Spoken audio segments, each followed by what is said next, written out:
जय हिंद भाई सभी को। कैसे हैं आप सभी। तो भाई देखो, जितने भी साथियों का अभी अग्निवीर आर्मी का एग्जाम होने वाला 2024, उनके लिए ये वीडियो काफी ज्यादा इंपॉर्टेंट है, क्योंकि मैं अभी एग्जाम देकर आया था। 24 तारीख को मेरा एग्जाम था। मैंने एक शॉर्ट वीडियो डाला था, आपने देखा होगा, ठीक है। और कुछ ऐसी चीजें हैं जो ऑनलाइन एग्जाम के बारे में आज की इस वीडियो में बताने वाला हूँ, और मेरे कितने क्वेश्चन में करके आया था और लगभग कितने सही हैं और कितने नंबर बन रहे हैं, वो भी सारी चीजें आपको आज की इस वीडियो में बताने वाला हूँ। तो जिनका भविष्य में अभी एग्जाम होने वाला है, उनके लिए वीडियो काफी ज्यादा इंपॉर्टेंट है। और प्लस में जो एग्जाम का लेवल है वो क्या है, वो सारी चीज आज की इस वीडियो में बात करेंगे भाई, ठीक है।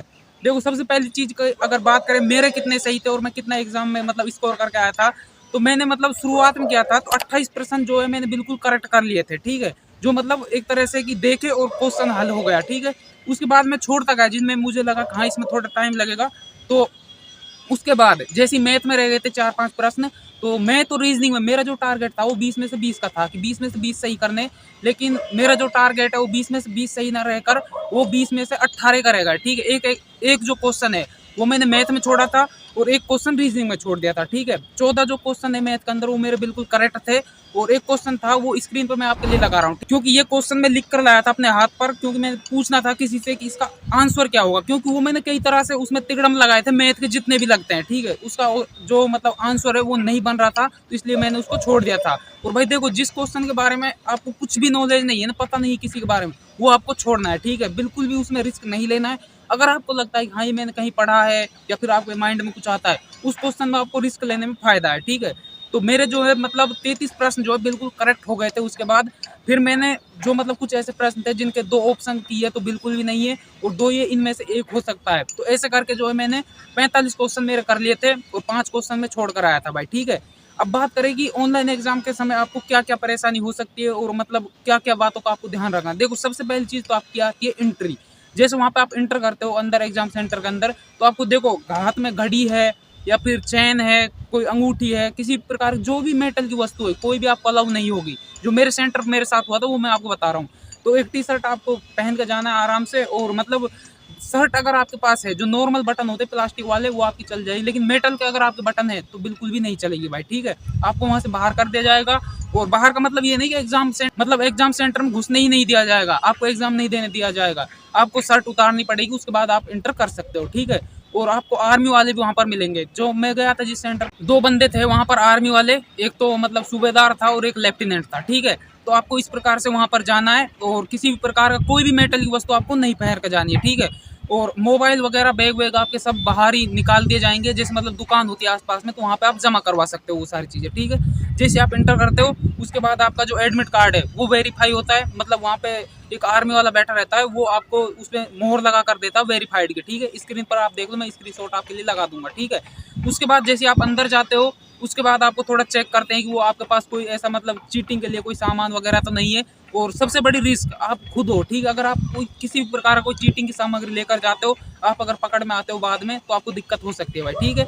उसके बाद आपकी जो एंट्री होती है, जैसे ही मतलब जो आपका एग्जाम सेंटर है उसके अंदर जो आपका रूम है, जिस रूम में आपका मतलब रोल नंबर है, वहां पर आप जाओगे, वो आपको वेरीफाई करेंगे, आपके फिंगर सेंसर आपको लगेंगे, ठीक है। अगर कोई ये गलती करने की कोशिश मत करना कि आप किसी दूसरे का एग्जाम देने के लिए पहुंच जाओ कि मैं दूसरे का एग्जाम दे आऊंगा और सिग्नेचर वगैरह मुझे उसका पता है। तो देखो वहां पे आपके फिंगरप्रिंट लगेंगे, वो फिंगरप्रिंट में अगर आप पकड़े गए ना तो आपको पता है आर्मी के अंदर क्या होता है।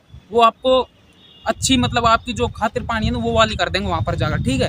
तो ये गलती आपको बिल्कुल भी नहीं करनी है। उसके बाद आपके फिंगर सेंसर लगेंगे और उसके बाद आपको सीट नंबर बता दिया जाएगा और आपका कंप्यूटर आप पहुंच जाओगे। जैसे ही आप कंप्यूटर पर जाओगे तो आपकी जो स्क्रीन बिल्कुल ऑफ रहेगी। काफी सारे साथी ये सोचते हैं भाई स्क्रीन ऑफ है, मैंने कभी कंप्यूटर नहीं चलाया। तो आपको करना क्या है, जो स्क्रीन पे आपको दिखाई दे रहा है, ठीक है, इस स्क्रीनशॉट के अंदर मैंने स्पेस बार के ऊपर जो ये रेड लाइन दिखाई दे रही है, ये स्पेस बार होता है, ये बड़ा सा बटन आपको जाना है, एक बार इसको क्लिक करना है, मतलब इसको दबाना है। जैसे आप दबाते हो आपकी स्क्रीन खुल जाएगी। वहाँ पे आपका जो स्कैन होता है, जब मतलब फिंगरप्रिंट लगेगा और आपका फोटो स्कैन होगा, वो फोटो और आपने जो फॉर्म के समय लगाया था वो फोटो आपको वहाँ पर दिख जाएंगे, ठीक है। आपको देख लेना आपका ही फोटो है, नाम और रोल नंबर सारी चीज़ें अगर सेम है तो आप बैठ जाओ। अगर किसी प्रकार कोई गड़बड़ है तो जिसने आपको वेरीफाई किया था उससे जाकर आप बात करो कि सर ये मेरा नहीं है, या फिर मैडम होगी जो भी है, आप वहां से जाकर उनसे बात करो कि ये मेरा नहीं है, तो वो आपको सोल्यूशन बता देंगे, ठीक है। बाकी ऐसा होता नहीं है किसी दूसरे सीट पर किसी दूसरे का नंबर आ जाए, इन केस में आपको बता रहा हूँ अगर होता है तो। उसके बाद आपके पास उसमें 2 ऑप्शन होते हैं, एक यूजर नेम होता है, एक पासवर्ड होता है। यूजर नेम के अंदर आपका जो रोल नंबर है वो ऑटोमेटिकली डला होता है, और पासवर्ड के अंदर आपको अपनी डेट ऑफ बर्थ लगानी होती है। डेट ऑफ बर्थ आपकी जो भी है ना तो स्पेस देना है, ना ही उसमें किसी प्रकार का स्लैश मारना है, डायरेक्ट आपको लिख देनी है पूरी पूरी डेट ऑफ बर्थ, और आपका जो है वो ओपन हो जाएगा। वहाँ पे टाइम चलता रहता है, मतलब जैसे ही आपके 10 मिनट बचेंगी ना, तो वो टाइम लाइन है जो ऑफ हो जाएगी ऑटोमेटिकली, ठीक है। और आप उसमें साइन करोगे, साइन नहीं कर पाओगे, तो आपको उसकी टेंशन लेने की जरूरत नहीं है। आपके पास एक मैसेज आता है लॉगिन का, तो उस पर आप क्लिक करना, उसके बाद नेक्स्ट करना, और कुछ मतलब निर्देश होते हैं वो पढ़ने के बाद आपका जो एग्जाम आपके सामने खुल जाएगा। आपके पास 1 घंटे का टाइम रहेगा, ठीक है। और मैं आपको बताऊं तो मेरा जो एग्जाम मैंने 36 मिनट के अंदर क्लियर कर लिया था भाई, ठीक है। 36 मिनट के अंदर मेरा एग्जाम कंप्लीट हो गया था।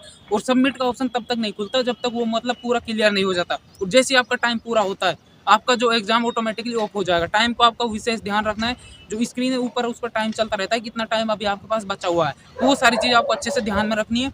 उसके बाद जैसे आपका एग्जाम होता है, फिर से आपके फिंगर सेंसर लगते हैं, वो सारी चीज़ें, और आपको वहाँ से बाहर निकाल दिया जाएगा। मतलब बाहर निकालने का मतलब किसी प्रकार से आपको कोई गलत काम करके नहीं, बल्कि आसानी से आप अपना एग्जाम दो, उसके बाद बाहर आ जाना।